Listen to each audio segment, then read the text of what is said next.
مہینے کو بڑی 11ویں شریف والا مہینہ کہا جاتا ہے۔ ہماری بدقسمتی یہ ہے کہ دیگر محبتوں کی طرح جو محبت ہمیں سرکار غوث اعظم رضی اللہ تعالیٰ عنہ سے ہے، وہ بھی گفتار تک ہی محدود رہ گئی ہے۔ ہم نے مدرسے تو ان کے نام پر بنا لیے، مسجدوں کے نام تو ہم نے جامع مسجد غوثیہ رکھ لیے، ہم نے ان کے نام پر ماہانہ ختم پاک کا اہتمام تو کر لیا، بڑی 11ویں شریف پر بڑا ان کا ختم پاک ہم نے رکھا، لیکن ہم ان کے طریقے پر کتنا چلتے۔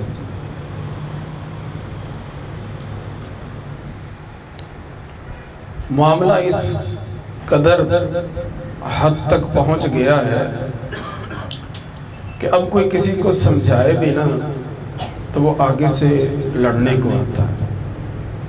وہ شیخ سعدی علیہ رحمہ نے بڑی پیاری بات فرمائی تھی کہ وہ ایک سوراخ ہوتا ہے نا، سوراخ چھوٹا سا، اس کو ایک سلائی دے کر بند کر دیا جا سکتا ہے، لیکن جب کرتے کرتے وہی سوراخ بڑا ہو جائے تو پھر اس میں سے ہاتھی بھی گزر جائیں تو وہ سوراخ بند نہیں ہوتا۔ اب یہاں صورتحال اسی طرح کی، یہ کیلو کال تک ہی ساری باتیں محدود رہ گئی۔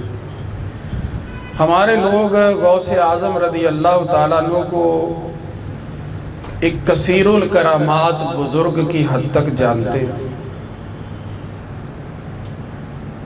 11ویں والے پیروں کے نام سے ہمیں ان کا علم ہے، لیکن وہ کتنی بڑی ہستی تھے اور دین متین کے احیاء کا انہوں نے کتنا کام کیا۔ یہ باتیں جو ہیں وہ نہ ہم نے اس طرف اپنا شغف دکھایا، نہ ہم نے کبھی یہ جاننے کی کوشش کی کہ ہم کیسے بڑے بڑے آقاؤں کے بندے ہیں۔ کیا آپ یہ سمجھتے ہیں کہ غیر جو ہیں وہ سیدنا غوث اعظم رضی اللہ تعالیٰ عنہ کو جانتے نہیں؟ وہ جانتے۔ کیا آپ یہ سمجھتے ہیں کہ وہ ان کو مانتے نہیں؟ وہ مانتے، لیکن ہمارے ماننے میں اور ان کے ماننے میں فرق ہے۔ اور جب معاملات اس قسم کے ہو جاتے ہیں تو پھر ایک ہی چیز ہوتی ہے، تعالوا الی کلمۃ سواء بیننا و بینکم، کسی ایسی چیز پر آ جاؤ کہ جو ہمارے اور تمہارے درمیان برابر ہے، اس پر ہی تو کوئی بات کر لو، اور ہے بھی وہی حقیقت۔ ساری دنیا سیدنا غوث اعظم رضی اللہ تعالی عنہ کو جانتی ہے، دین میں ایک امام کی حیثیت سے، ایک جلیل القدر عالم کی حیثیت سے، ان کے زہد اور ان کے ورع کی حیثیت سے، اور ان کے اقوال، ان کی باتیں ایک حوالے کے طور پر کوڈ کی جاتی ہیں۔ لیکن بدقسمتی سے ہماری محفلیں بس کھانے پینے کی حد تک اور چند باتوں کی حد تک محدود ہو کے رہ گئی۔ ہم نے کرامتوں کے بیان کا ایک ایسا سلسلہ شروع کیا اور لوگوں کو ایسا کرامت کا گرویدہ بنایا کہ اب لوگوں کو یہی پتا ہے کہ پیر ہوتا ہی وہ ہے کہ جس کے پاس کرامت ہو. نہ یہ لوگ کرامت کا مفہوم سمجھتے ہیں، نہ ان کو یہ پتا ہے کہ ایک ولی کے لیے کرامت کتنی ضروری ہے بھی یا نہیں. نہ ان کو یہ پتا ہے کہ کرامت کیا ولایت کا کوئی معیار ہے کہ جس کے پاس جتنی کرامتیں زیادہ ہوں گی وہ بڑا پیر ہوگا، جس کے پاس کرامت نہیں ہوگی یا اس کی کرامت بیان نہیں ہوگی وہ چھوٹا پیر ہوگا. ایک نقش بندی کو یہ نہیں پتا کہ نقش بندیت کیا ہے. اپنے نام کے ساتھ قادری لکھوانے والے کو یہ نہیں پتا کہ قادریت کیا ہے. چشتی فقط یہی سمجھتا ہے کہ چشتیت جو ہے وہ گانے بجانے کا نام ہے. سہروردی کو یہ نہیں پتا کہ سہروردیت کیا ہے. یہ وہ سلسلے ہیں کہ ہمارے بڑے بڑے آستانوں پہ پیروں نے مریدوں کی تعداد میں تو اضافے کیے، لیکن ان کو بتایا نہیں کہ اللہ کی طرف پہنچنے کا راستہ یہ ہے. میں بڑا متعجب ہوا جب میں نے مکتوبات شریف میں حضرت مجدد پاک علیہ رحمہ کا حضرت سیدنا باقی باللہ اپنے پیر و مرشد سے ایک سوال پڑھا. وہ سوال یہ تھا کہ آپ نے پوچھا کہ حضرت یہ بتائیے کہ کچھ لوگ فقط برکت حاصل کرنے کے لیے مرید ہونا چاہتے ہیں، تو کیا ایسے لوگوں کو مرید کیا جا سکتا ہے؟ یعنی وہ سلوک نہیں پڑھنا چاہتے، فقط یہ ہے کہ وہ برکت حاصل کرنے کے لیے مرید ہونا چاہتے ہیں. تو مجھے اس سے یہ اندازہ ہوا کہ حضرت سیدنا مجدد الفسانی علیہ رحمہ کے دور تک پیری مریدی نام اس چیز کا تھا کہ کوئی اپنے آپ کو کسی کامل مکمل یہ دو لفظ حضرت مجدد پاک اپنے مکتوبات میں بار بار فرماتے ہیں کہ پیر وہ ہوتا ہے جو کامل بھی ہوتا ہے اور مکمل بھی ہوتا ہے. کسی کامل مکمل کے ہاتھ پر بیعت اس لیے کرے کہ وہ سلوک کا راستہ طے کرے اور اللہ رب العزت کی معرفت حاصل کرنے کی کوشش کرے. لیکن اب صورتحال یہ ہو گئی کہ لوگوں نے مریدوں کے بل بوتے پر الیکشن لڑنا شروع کر دیے. جس کے پاس مریدوں کا ایک حلقہ زیادہ ہے اس کو کسی بڑی پارٹی کا ٹکٹ ملتا ہے اور وہ جناب بعد میں ان کے بل بوتے پر جیت کر وہی کام کر رہا ہے جیسے باقی سیاستدان کرتے ہیں. کیا پیری مریدی اس کا نام تھا؟ یہ بیچارے گاڑیوں کو چوم رہے ہیں، ان کے ٹائروں کو چوم رہے ہیں، ان کے نیچے لیٹ رہے ہیں. بیچارے وہی آستانے کی وہی دال کھا کے گزارا کر رہے ہیں اور پیر کے نام کے نعرے لگا رہے ہیں، اور پیر ان کو لے کر اللہ کے راستے کی طرف جانے کی بجائے وہ تحریک انصاف کے راستے کی طرف چل پڑا. تو میرے بھائیوں، یہ ساری چیزیں بڑی سمجھنے والی ہیں. لیکن اب معاملہ یہ ہے کہ یہاں پر کیا ہم اب شکوے کرتے رہیں گے؟ وہ کسی نے بڑی پیاری بات کہی کہ شکوائے ظلمت شب تار سے تو بہتر تھا اپنے حصے کی ایک شمع جلاتے جاتے. اب یہ سارا ماحول کوئی ہم تو ٹھیک کر نہیں سکتے، لیکن اتنی بات یہ کہ آپ ہمارے پاس آ کر بیٹھے، ہم آپ کو تو کوئی پتے کی بات بتا دیں، ہم آپ کو تو کوئی ایسی چیز دے دیں کہ جو کم از کم آپ کے کام آئے، کبھی آپ کو یاد آئے، آپ اپنے بچوں کو بتائیں کہ یہ بھی غوثیت ہے، یہ بھی قادریت ہے.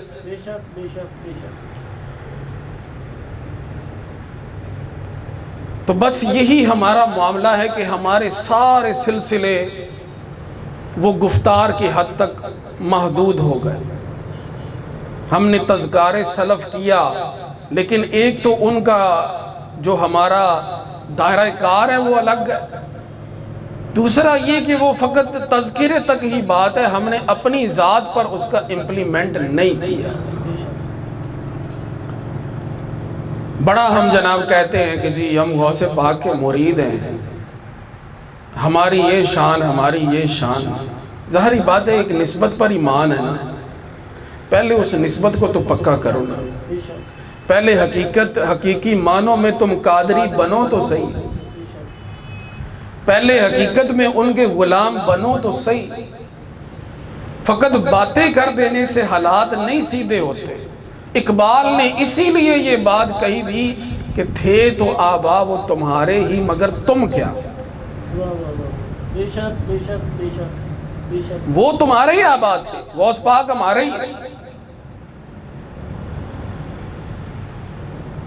داتا صاحب ہمارے ہی ہے، خواجہ صاحب ہمارے ہی، تھے تو آبا وہ تمہارے ہی مگر تم کیا، ہاتھ پر ہاتھ دھرے منتظر فردا ہو،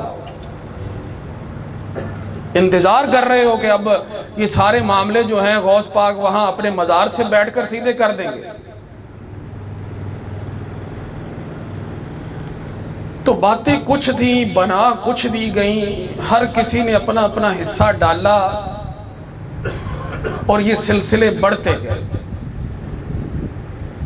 اور کرتے کراتے نوبت بائیں جا رسید کہ اب بس یہی ہمارا سلسلہ رہ گیا کہ 11ویں شریف کا ختم دلایا جائے، کھیر پکائی جائے، لنگر پکایا جائے، بانٹا جائے، قوالی کی جائے، ہاں جی دمالیں ڈالی جائیں، اور یہی ہمارا اوڑھنا بچھونا بن کے رہ گیا۔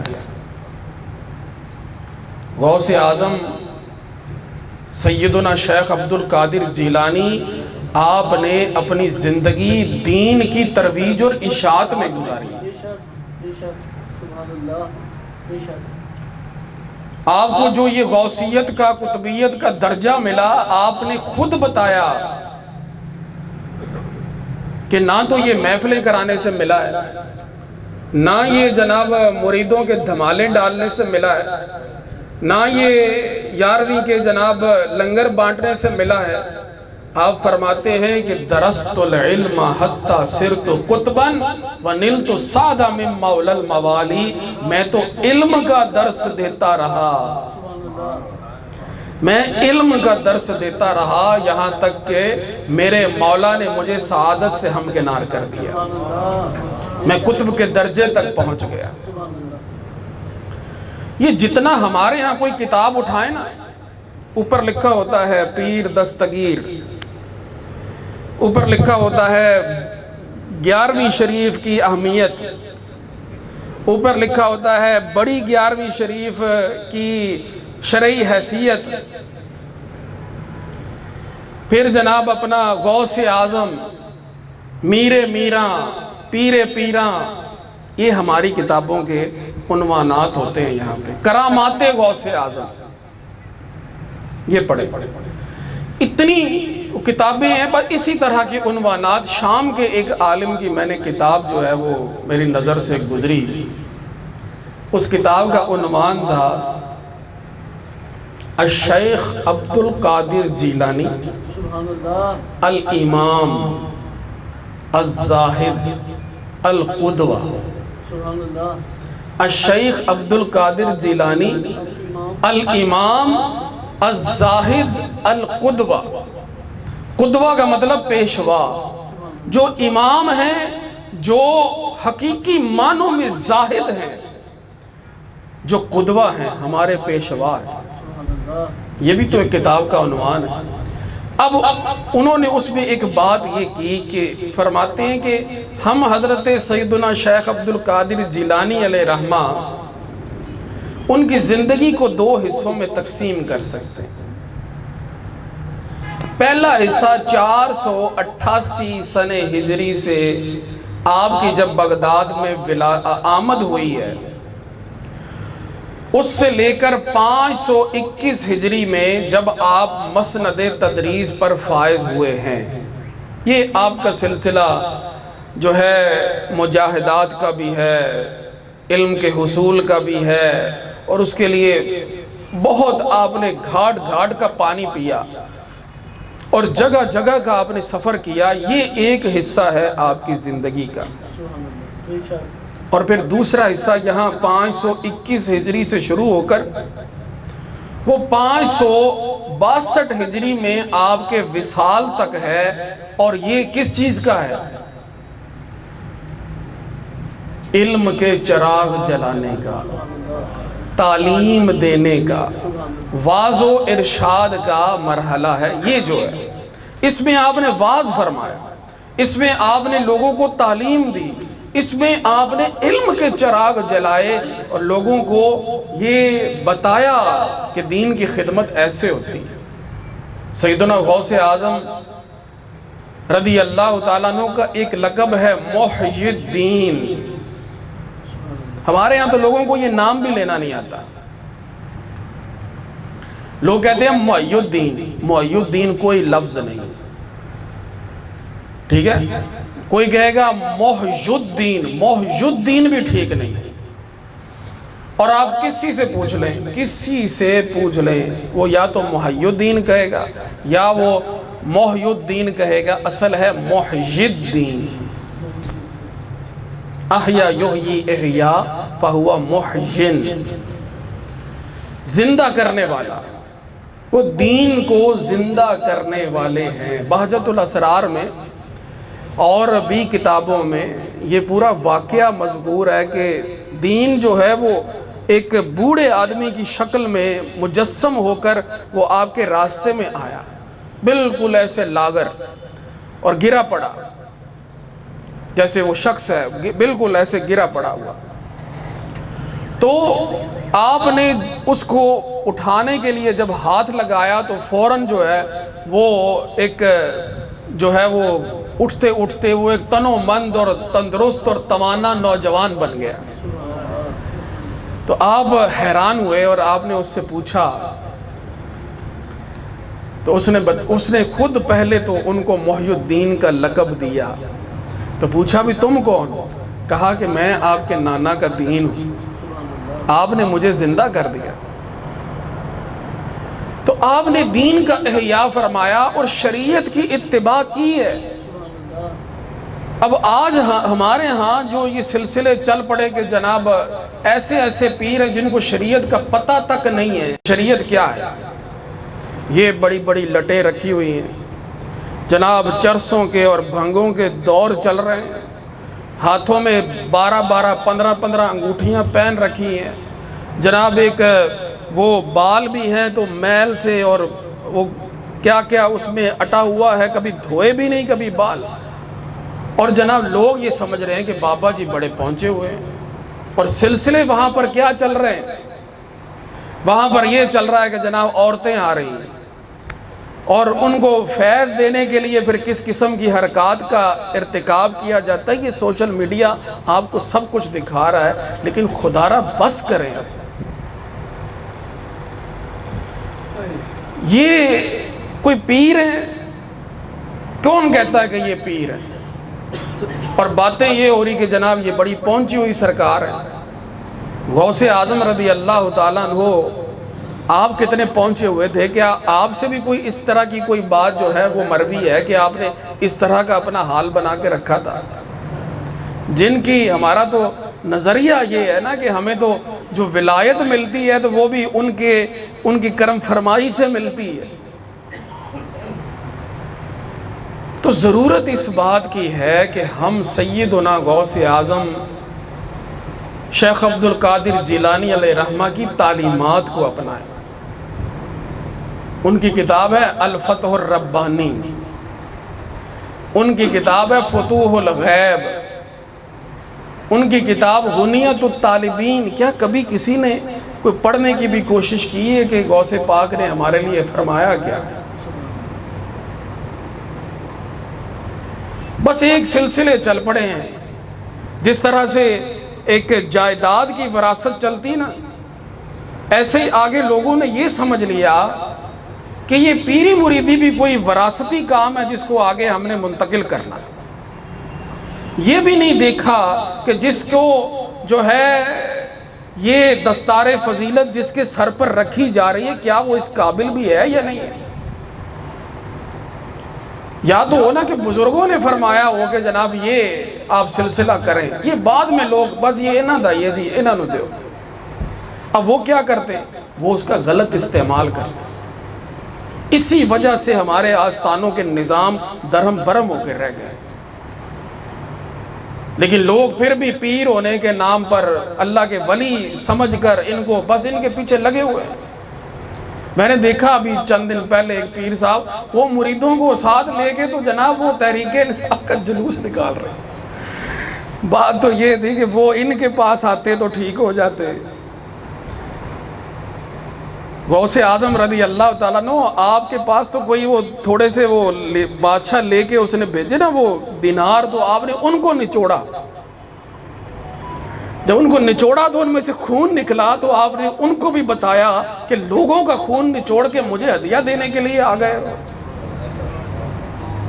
کہا کہ اگر حضور کی نسبت کا پاس نہ ہوتا نا تو اس کو اتنا نچوڑتا، اتنا خون اس میں سے نکلتا کہ تمہارے محل کے دروازے تک پہنچ جاتا۔ یہ سیاستدان جتنا لوگوں پر ظلم کر رہے ہیں، کیا پیروں کا اس میں حصہ نہیں ہے؟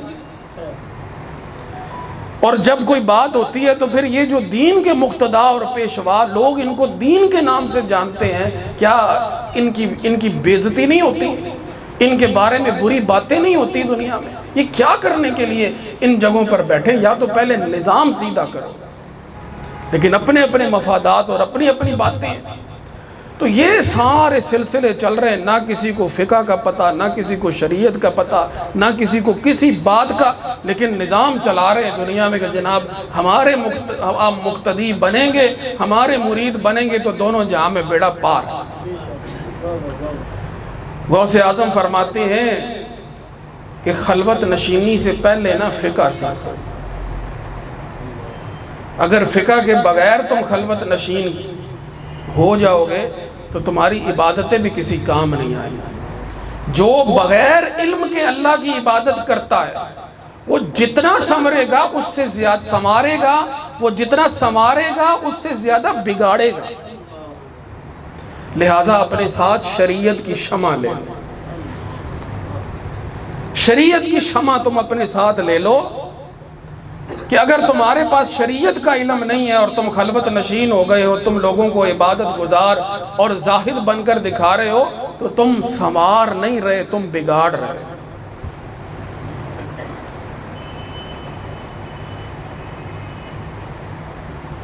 آپ محی الدین ہیں، آپ نے اب دین کی بات کس انداز سے کی؟ آپ فرماتے ہیں ان فاجروں، فاسقوں، ریاکاروں، بدعات میں مبتلا گمراہوں اور خوبیوں سے محروم مدعیوں کے باعث اسلام گریہ کنان۔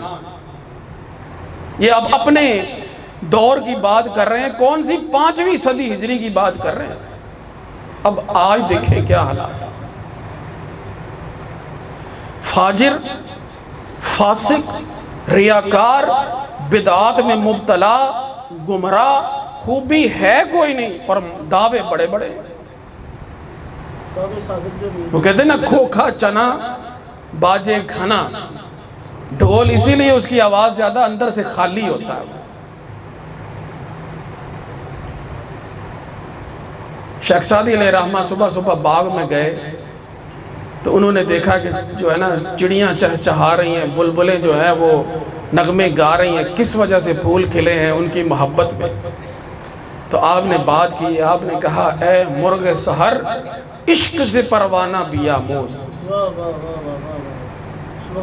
اے صبح کی چڑیا عشق سیکھنا ہے تو پروانے سے سیکھ،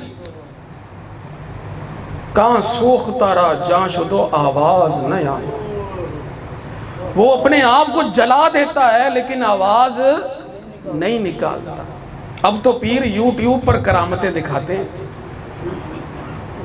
دیکھیں آپ یوٹیوب پر کرامتیں دکھائی جاتی ہیں جناب، کہ یہ دیکھیں مرغا ذبح کیا، اس کا سر اتار دیا لیکن مرغا ابھی بھی زندہ کھڑا ہے۔ اس طرح کے شعبدے تو ہندوؤں کے جو وہ ہے نا جی وہ پنڈت، وہ بھی کرتے رہتے ہیں اس طرح کے کام۔ پہلی بات تو یہ کہ کرامت میں اور ارہاس میں یہ فرق بھی لوگوں کو پتہ ہونا چاہیے۔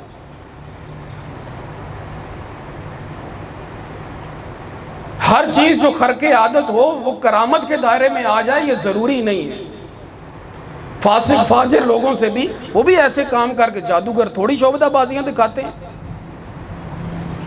تو کہا کہ اگر عشق سیکھنا ہے تو پروانے سے سیکھو کہ وہ جل جاتا ہے لیکن آواز نہیں آتی۔ پھر فرمایا این مدعیاں در طلبش بے خبرن، یہ جو کہہ رہے ہیں نا کہ ہمیں رب مل گیا، ہمیں رب مل گیا، اصل میں تو ان کو رب کی طلب کا پتہ ہی نہیں، یہ بے خبر ہیں۔ کہاں راہ کے خبر شد خبرش باز نیامت، جس کو خبر ہو جاتی ہے پھر اس کی خبر نہیں ملتی۔ سبحان اللہ، بے شک بے شک۔ ہمارے قبلہ حضرت صاحب کتنا نوازا اللہ رب العزت نے ان کو، کیا کبھی ان سے بھی دیکھا کوئی ایسی بات جو ہے وہ سامنے آئی ہو؟ ایک دفعہ میں نے حضرت صاحب کی منقبت لکھی۔ اب تو یہاں پر پیروں کے دربار بھی بادشاہوں جیسے ہوتے ہیں کہ مرید جناب وہ منقبتیں پڑھتے ہیں اور وہ سلسلے ہوتے ہیں جناب، اور ایسی ایسی شانیں پیروں کی بیان۔ میں نے منقبت لکھ کے قبلہ حضرت صاحب کو میں نے پیش کی۔ ظاہری بات ہے محبت والا جب محبت کی بات کرے تو محبوب کو پسند تو آتی ہے نا۔ حضرت امیر خسرو بھی تو حضرت خواجہ نظام الدین اولیاء کی منقبتیں لکھا کرتے تھے۔ تو میں نے جب وہ پیش کی تو آپ نے پڑھی، آپ مسکرائے، آپ نے مجھے انعام دیا، لیکن ساتھ یہ بھی فرمایا کہ جب تک میں زندہ ہوں یہ آپ نے دوبارہ پڑھنی نہیں ہے۔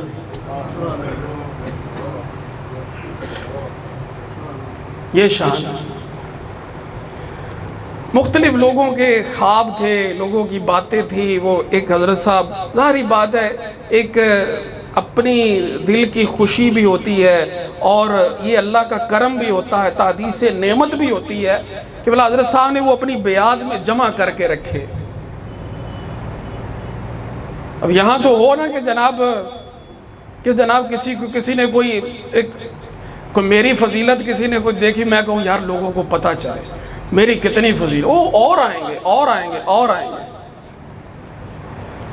لیکن وہ ایک دن مجھے بلا کے تو آپ نے فرمایا کہ یہ جو ہے نا ایک کچھ یادداشتیں ہیں، کچھ لوگوں کی باتیں ہیں، لوگوں کے تاثرات، لوگوں کے میرے بارے میں کچھ باتیں ہیں کہ بلا حضرت صاحب نے فرمایا، میں یہ چاہتا ہوں کہ یہ ایک جگہ پہ جمع ہو کر یہ چھپ جائیں، لیکن یہ لوگوں کو اس وقت ملیں کہ جب میں دنیا میں موجود نہ ہوں۔ اور میں یہ بھی چاہتا ہوں کہ جو بندہ اس کو کوئی لکھے نا تو وہ بھی کوئی رازدار بندہ ہو۔ میں نے کہا حضور پھر سارے کام اسی چھڑ دینے، میں آپ یہ نو لکھ دا۔ جناب اتنے خوش ہوئے اور وہ بیاض آپ نے وہ مجھے عطا کر دی، کہا یہ خود لکھے لیکن کسی کو پتہ نہیں چلنا چاہیے۔ میں نے ایک ایک حرف اس کا، ایک ایک لفظ اس کا الحمدللہ وہ میں نے جو ہے نا اپنے ہاتھ سے لکھا، اس کی سیٹنگ میں نے اپنے ہاتھ سے کی۔ پھر اس کے بعد لاہور ابراہیم صاحب کو میں نے پورے اعتماد میں لیا،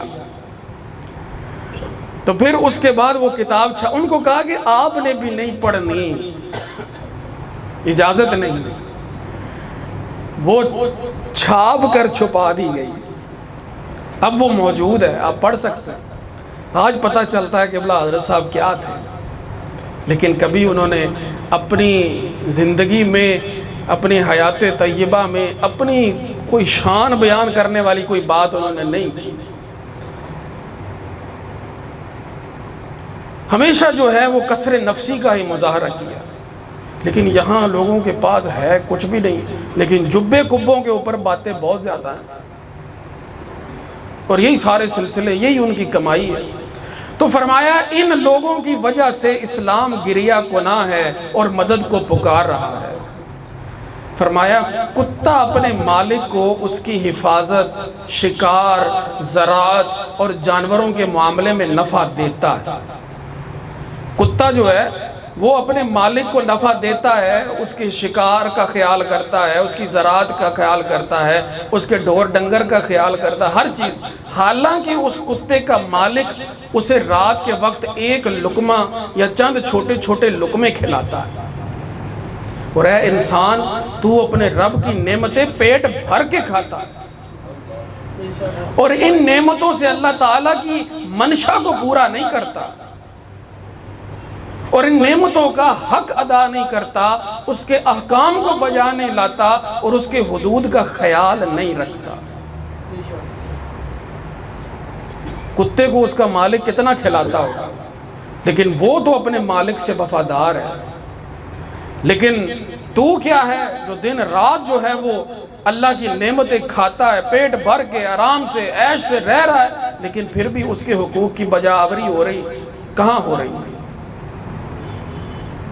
پھر بھی اس کے حقوق میں تم اس کی نافرمانی کے مرتکب ہو رہے ہو.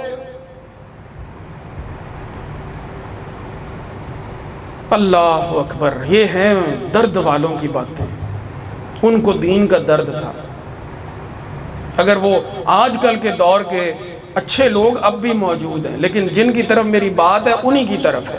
آج کل کے دور کے ان پیروں کی طرح ہوتے تو بیٹھ کر بس اپنے قصیدے اور اپنی کہانیاں سنا رہے ہوتے. اللہ اکبر. فرمایا تیرا برا ہو، تیرے اسلام کی قمیص تار تار ہے. وہ بھی ایک زمانہ تھا. آج دیکھیں نا، کوئی بات ہوتی ہے لگا اسلام پہ دی جاتی. اب یہ جو ابھی معاملہ ہوا ہے، یہ فائرنگ والا معاملہ، بات اس میں بھی دین کی آ گئی. بنا دی بات مولویوں کو ٹھکانے لگانے کے لیے، ان کو جناب اپنا کونے سے لگانے کے لیے. حالانکہ یہ پورا پتہ نہیں ایک ایسا ڈرامہ ہے جو کس کی سمجھ سے باہر ہے. آئے دن نئی نئی باتیں سامنے آ رہی ہیں.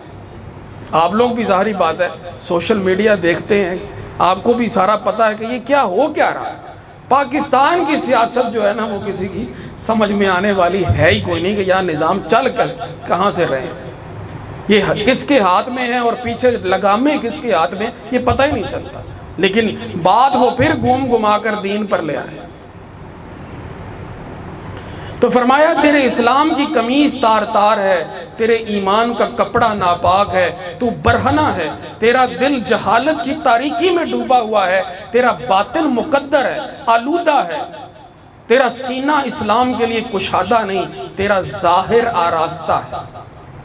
تیرا ظاہر آراستہ ہے اور باطن خراب ہے. تیرے صحیفے سیاہ ہو چکے ہیں، اور تیری دنیا جو تجھے بہت عزیز ہے یہ تیرے ہاتھوں سے نکلنے والی ہے. قبر اور آخرت تیرے سامنے ہے، اپنے حال سے آگاہی رکھ. اپنے حال سے آگاہی رکھ کہ ایک دن جانا ہے یہ سب کچھ چھوڑ کر. لیکن بس دنیا دنیا دنیا. قبلہ حضرت صاحب کا تو یہی ایک انداز ہوتا تھا، دنیا دنیا دنیا. دنیا دی پئی ہے لوگ کا، دنیا اکٹھی کر لی.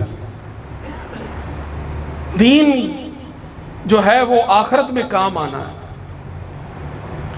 اس طرف ہماری نظر نہیں ہے، اور اس طرف ہے ہمارا کہ ہمارا دنیا میں ہمارا مستقبل کیا ہوگا.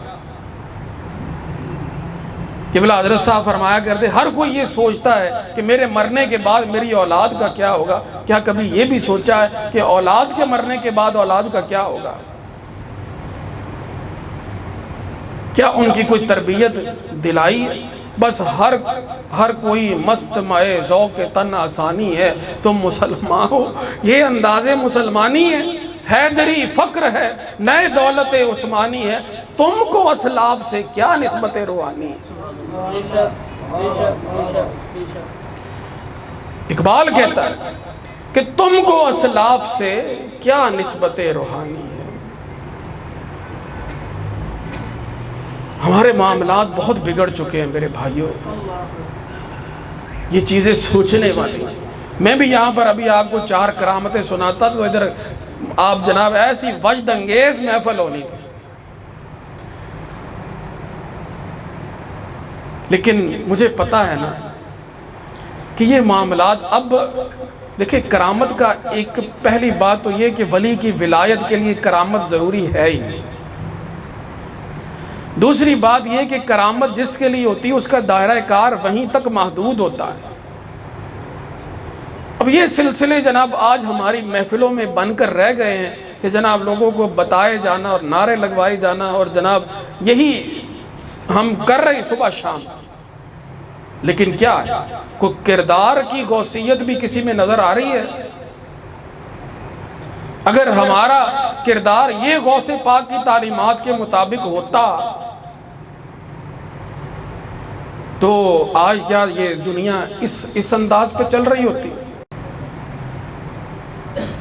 سب سے پہلی جو چیز بندے پر ضروری ہے نا وہ ہے فرائض دیکھنا۔ یہ مکتوبات شریف میں مجدد پاک علیہ رحمہ نے جگہ بہ جگہ یہ بات ارشاد فرمائی، اوے فرضاں دا خیال کرو، فرضاں دا خیال کرو، فرضاں دا خیال کرو۔ لیکن یہاں لوگ فرض کو چھوڑے ہوئے ہیں، نفل کو پکڑے ہوئے ہیں۔ فرائض کی ادائیگی میں کوتاہی ہے، مستحبات میں لگے ہوئے۔ آپ نے بڑی بات سمجھائی، آپ نے فرمایا کہ یہ جو ہے نا مستحبات اور مباحات، یہ باؤنڈری لائن ہے، باؤنڈری لائن۔ اس سے ساتھ ہی آگے ممنوعات اور محرمات شروع ہو جاتے ہیں۔ ادھر فرض ہے، پھر واجب ہے، پھر آگے سنت مؤکدہ ہے، پھر سنت غیر مؤکدہ، پھر چلتے چلتے بات مباحات تک آتی۔ یہ باؤنڈری لائن ہے۔ یہاں سے پھر آگے ممنوعات شروع ہوتے ہیں جو محرمات تک جاتے ہیں۔ آپ فرماتے ہیں یہ جو مباحات کی یہ باؤنڈری لائن ہے نا، اس پر بھی نہ آؤ۔ کیوں؟ کیونکہ سرکار علیہ السلام نے فرمایا کہ جو بکری سرکاری چراگاہ کے پاس چر رہی ہو نا اس کی لائن پہ، تو عین ممکن ہے کہ وہ اس میں بھی منہ مار لے گی۔ جو بکری وہ تو اس نے تو سرکاری چراگاہ میں تو نہیں جانا نا، وہاں تو سرکار جانے، سرکار کی بکریاں جانے۔ تو وہ کیا ہے کہ جو باؤنڈری لائن پر بکری چر رہی ہے وہ ادھر منہ مار لے گی، عین ممکن ہے، لہٰذا مباحات کی لائن پر بھی مت آؤ۔ تمہارے لیے فرض کی ادائیگی وہ سب سے زیادہ ضروری۔ ایک چیتل اس زمانے میں کرنسی جو ہے وہ رائج تھی، ایک چیتل زکوٰۃ کا ادا کر دینا رب کی راہ میں لاکھوں کروڑوں روپیہ صدقہ کر دینے سے افضل ہے۔ جب زکوٰۃ دینے کی باری آتی تو لوگ ہیلے بہانے ڈھونڈتے ہیں، لیکن جب ان کو پتا ہونا کہ جناب یہ اس جگہ لگانا ہے تو جناب ناموری بھی ہوگی، بات بھی بنے گی، ٹور بھی بنے گی، ادھر جناب لگا دیا۔ لوگوں کو پتا ہے کہ نماز پڑھنی مشکل ہے، ان کو کون دھمال ڈالنی ہے تو جناب سارے شروع ہو جائیں گے۔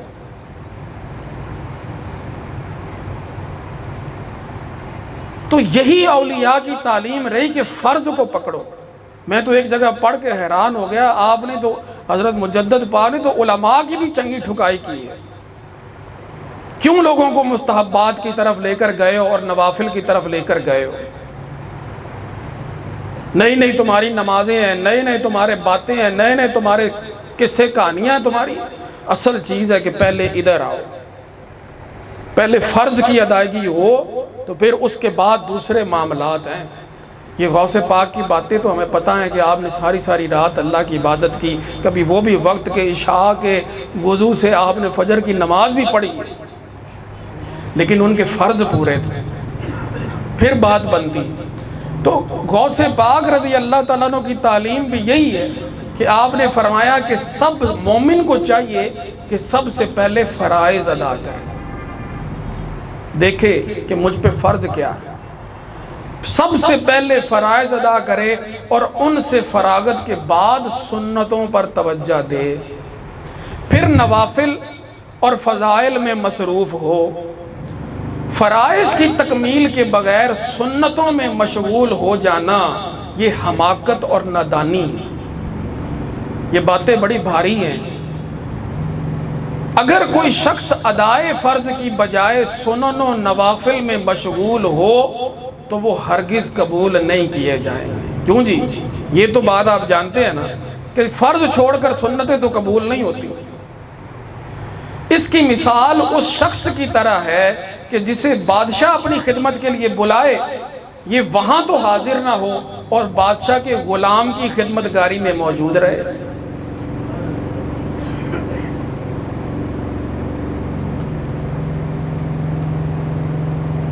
یہ چیز سامنے رکھنی چاہیے۔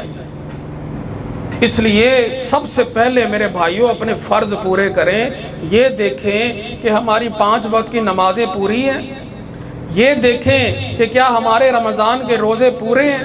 اگر رمضان کے روزے پورے نہیں تو پھر عرفہ کا روزہ کیسے کام آئے گا؟ اگر رمضان کے روزے پورے نہیں ہیں تو شوال کے آپ 6 روزے رکھ لیں تو وہ کیسے کام آئیں گے؟ اگر رمضان کے روزے جو ہیں وہ آپ کے پورے نہیں ہیں تو آپ جو ہے وہ عاشورہ کا روزہ رکھتے رہیں، تو یہ باتیں میرا ویر یہ ٹھیک نہیں ہے۔ اصل چیز پہلے ان چیزوں پر آئیں، اپنی نمازیں پوری کریں، اپنے روزے پورے کریں، دیکھیں کہ ہم پر زکوٰۃ بنتی ہے، زکوٰۃ کی ادائیگی ہو، دیکھیں کہ رب نے مال دیا ہے تو حج کی ادائیگی ہو۔ یہ چیزیں اللہ رب العزت نے پہلے فرض فرمائی، پہلے ان کی طرف توجہ کریں، بعد میں دوسرا معاملہ۔ اور پھر ہر معاملے میں ایک ہی چیز ہے کہ قرآن اور حدیث۔ غوث پاک آپ کے بھی ایک ہاتھ میں قرآن ہے اور ایک ہاتھ میں حدیث ہے، اور کوئی چیز نہیں۔ قرآن کیا کہتا ہے، حضور کی حدیث کیا کہتی ہے، یہی ہمارے لیے جو ہے ایک مشعل راہ ہے، یہی صراط مستقیم ہے۔ اپنی ساری محبتیں، اپنی ساری دشمنیاں، اپنے سارے معاملات قرآن اور حدیث پر پیش کریں۔ آپ فرماتے ہیں کہ جب تو اپنے دل میں کسی کی دشمنی یا محبت پالے نا تو اس کے کاموں کو قرآن و سنت پر پیش کر۔ ہم نے تو یہ دیکھا نا کہ ہمارا عزیز کون ہے، ہمارا رشتہ دار کون ہے، ہم نے تو ہمیشہ اپنوں کا ساتھ دیا، چاہے وہ جہاں پر بھی ہو۔ زندگی کا کوئی بھی شعبہ، کسی کے پاس بھی کوئی منصب آ جاتا ہے نا، کوئی مرتبہ اور مقام، سب سے پہلے وہ اپنوں کو نوازتا ہے۔ یہ عزیز ہے، یہ رشتہ دار ہے۔ سیاستدان ہیں تو ان کے جناب بھائی بہنوں کے آپ دیکھ لیں کہ کیسے کیسے اکاؤنٹ کہاں سے کہاں چلے گئے، انہوں نے ان کو نوازا۔ انہوں نے یہ نہیں دیکھا کہ یہ میرے کندھوں پہ ذمہ داری کیا ہے کہ میں اللہ اور اس کے رسول کے دین کو نافذ کروں۔ حضور علیہ السلام نے تو یہاں تک بات فرما دی تھی کہ اس شخص کی جگہ میری بیٹی فاطمہ بھی ہوتی میں اس کے بھی ہاتھ کاٹ دیتا۔ یہاں اپنے جو ہیں وہ باہر دن دناتے پھر رہے ہیں، دوسروں کو جناب قربانی کا بکرا بنا کے اندر دیا ہوا ہے۔ حضور نے فرمایا اس کے لیے بھی میرا شریعت کا جب یہ حکم ہے تو وہ اس پر بھی لاگو ہونا تھا۔ حضور نے یہ طبقاتی تقسیم جو ہے نا یہ ختم کر دی۔ آپ نے فرما دیا کہ ان اکرمکم عند اللہ اتقاکم، اللہ کے نزدیک اچھا وہ ہے جو متقی اور پرہیزگار ہے۔ ہم نے تو اپنے دل کی محبتیں دیکھی، ہم نے تو اپنے دل کا جھکاؤ دیکھا، ہم جس سے ہمارا دل ناراض ہوا، ہم نے نہیں دیکھا کہ یہ بات قرآن و حدیث کے مطابق بھی ہے یا نہیں ہے، ہم نے تو اپنی دشمنی پال لی۔ تو فرمایا تو اس کے کاموں کو قرآن و سنت پر پیش کر، اگر ان میں پسندیدہ ہوں تو ان سے محبت رکھ، اور اگر ناپسند ہوں تو تو کراہت کر، تاکہ اپنی خواہش سے نہ کوئی دوست رکھے نہ کوئی دشمن۔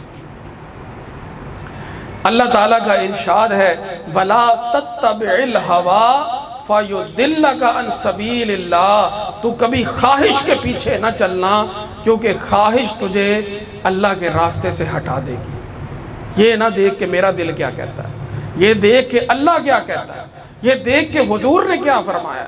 اس کے پیچھے جب تو چلے گا تو تیری دنیا جو ہے وہ بھی سنورے گی اور تیری آخرت بھی سنورے گی۔ اور ایک جگہ فرمایا کہ پاک ہے وہ ذات کہ جس نے میرے دل میں مخلوق کو نصیحت کرنے کا جذبہ ڈال دیا۔ یہ بھی بڑی بات ہے، یہ دعوت الی الخلق کوئی چھوٹا کام نہیں ہے۔ فرمایا کہ پاک ہے وہ ذات کہ جس نے میرے دل میں مخلوق کو نصیحت کرنے کا جذبہ ڈال دیا اور اسے میری زندگی کا مقصد بنا دیا۔ مقصد غوث پاک کی زندگی کا مقصد لوگوں کو نصیحت کرنا ہے، لوگوں کو بتانا ہے، اور یہی ایک عالم کی ذمہ داری ہے، یہی ایک دین کے مقتدا اور پیشوا کی ذمہ داری ہے۔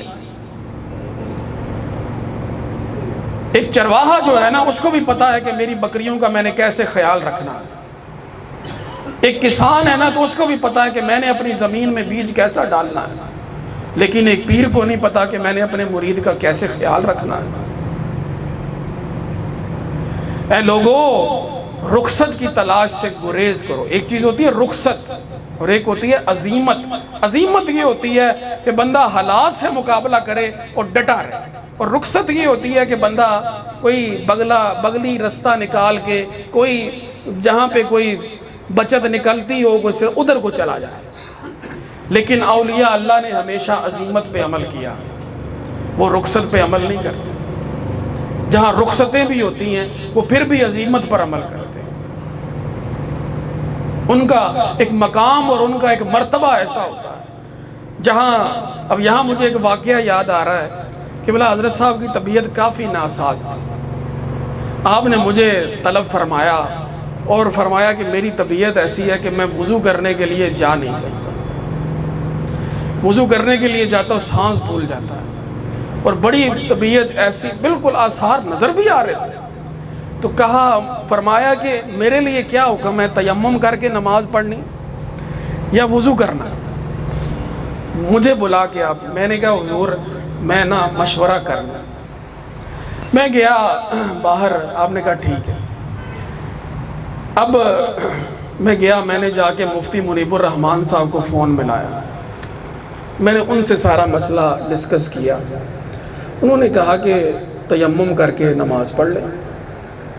میں نے مفتی اکمل صاحب کو فون کیا، ان سے بھی میری بات ہوئی، انہوں نے بھی مجھے یہی کہا۔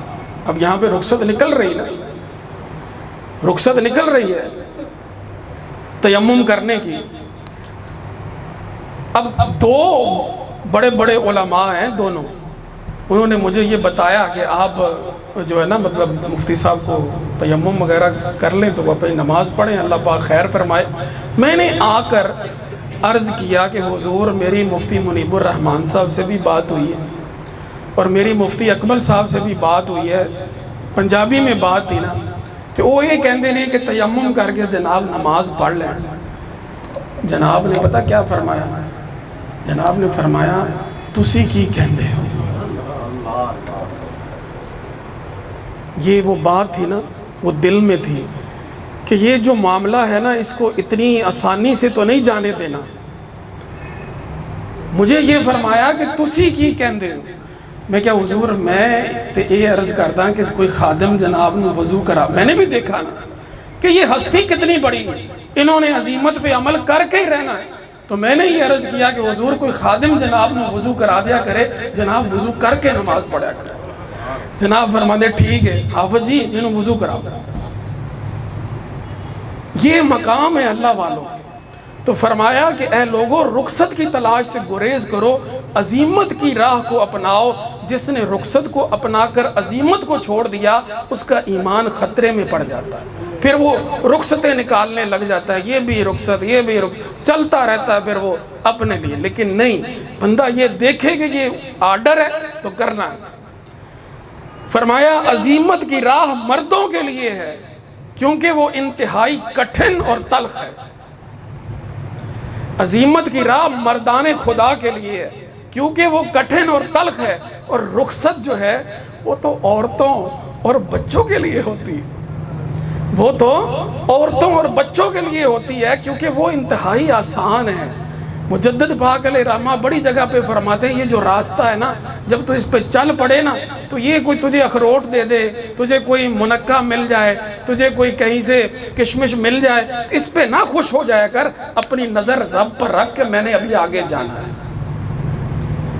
یہیں پہ نہیں کہ اسی کو اپنی منزل سمجھ لے کہ یہاں پر سب ٹھیک ہے، یہاں پہ سکون مل گیا، ابھی تو آگے اور عشق کے امتحان اور بھی ہیں، ستاروں سے آگے جہاں اور بھی ہیں، ابھی عشق کے امتحان اور بھی ہیں۔ تو قبلہ حضرت صاحب کو میں نے نہیں دیکھا، یعنی وہ کوئی انتہائی ہی وہ صورت ہوئی ہوگی کہ جب قبلہ حضرت صاحب نے یہ رخصت پر کوئی عمل کیا ہو، ورنہ میں نے حضرت صاحب کو یہی دیکھا کہ آپ نے ہمیشہ عظیمت پہ عمل کیا، عظیمت پہ عمل کیا۔ ہمارے لیے جب رخصتیں نکل آئیں ہم تو خواہ مخواہ ہی نکال لیں گے، اے بھی کر لیے، او یار ہم تو اجازت کے نام پر پتہ نہیں کیا کچھ کر رہے ہیں، لیکن اجازت پہ نہ جائیں۔ بات یہ ہے کہ عظیمت کیا ہے، حضور کو پسند کیا ہے، ٹھیک ہے نا، اللہ کو پسند کیا ہے، اولیاء اللہ اس راستے پہ چلتے ہیں۔ عظیمت کا راستہ یہ اولیاء اللہ کا راستہ ہے۔ تو قبلہ حضرت صاحب کی وہ یاد ایک آگے، مطلب ایک میری جو طبیعت ہے نا وہ ایسے ہی نہیں مطلب بیٹھتی کسی کے ساتھ، لیکن یقین کریں کہ ببانگ دوہل یہ کہتا ہوں کہ قبلہ حضرت صاحب کی ذات میں میں نے کبھی کوئی اتنی سی بھی بات ایسی نہیں دیکھی کہ جو میرے دل میں اٹکے کہ میں کہوں کہ حضرت کا اس معاملے پہ کوئی بات ہو سکتی ہے۔ انہوں نے کوئی خانہ خالی چھوڑا ہی نہیں، ہر عمل انہوں نے کیا۔ تو اللہ کریم ہمارے قبلہ، کیونکہ ہمیں دیکھیں یہ غوث پاک کی محبت، ان کا فیض بھی ادھر سے ہی آ رہا ہے نا، تو وہی بات ہے کہ بلال قادری سو جان سے قربان مرشد پر، بنایا جس نے تجھ جیسے کو بندہ غوث اعظم کا۔ تو یہ غوث اعظم کی جو تعلیمات ہیں ان سب میں آپ دیکھ لیں، آپ کو قبلہ حضرت صاحب کی زندگی کامل نظر آئے گی۔ ان کی تعلیم آپ کو، میں نے مکتوبات شریف پورے پڑھ لیے، مجھے یقین کریں دنیا میں اتنے پیر نظر آتے ہیں، میں یہ کہتا ہوں کہ لگتا ہے انہوں نے تو مکتوبات کھول کر دیکھے ہی نہیں، لیکن میں جب وہ پڑھ رہا تھا اور جس کو پڑھا رہا تھا تو میں بار بار یہ کہتا تھا کہ قبلہ حضرت صاحب کی تو اس بات پہ بھی ان کا عمل ہے، اس بات پہ بھی ان کا عمل ہے، یہ بھی میں نے حضرت صاحب میں دیکھی، یہ بھی میں نے حضرت صاحب میں دیکھی۔ تو میں یہ کہتا ہوں کہ پیر تو وہ نا کہ جس نے پھر جو راستہ بھی جانتا ہو، جس کو پتہ بھی ہو۔ تو ہر وہ بات جو میں نے مکتوبات میں پڑھی نا حضرت مجدد الف ثانی کی، کہ جن کو اپنے پرائے مجدد مانتے ہیں، جن کو مجدد الف ثانی کہا جاتا ہے، جن کو طریقت کا امام کہا جاتا ہے، قبلہ حضرت صاحب کی ان کے مکتوبات کی ہر سطر پہ ان کا عمل ہے، ہر سطر پہ ان کا عمل ہے۔ تو رب کریم ہمارے قبلہ حضرت صاحب کی تربت پر انوار پہ تا قیام قیامت کروڑوں اربوں رحمتیں نازل فرمائے اور ہمیں ان کا نیاز مند رکھے، اور ادھر سے سیدھی سڑک جو ہے وہ بغداد شریف کو جا رہی ہے۔ تو رب کریم ہمیں حضور غوث اعظم کی سچی محبت عطا فرمائے۔ وآخر دعوانا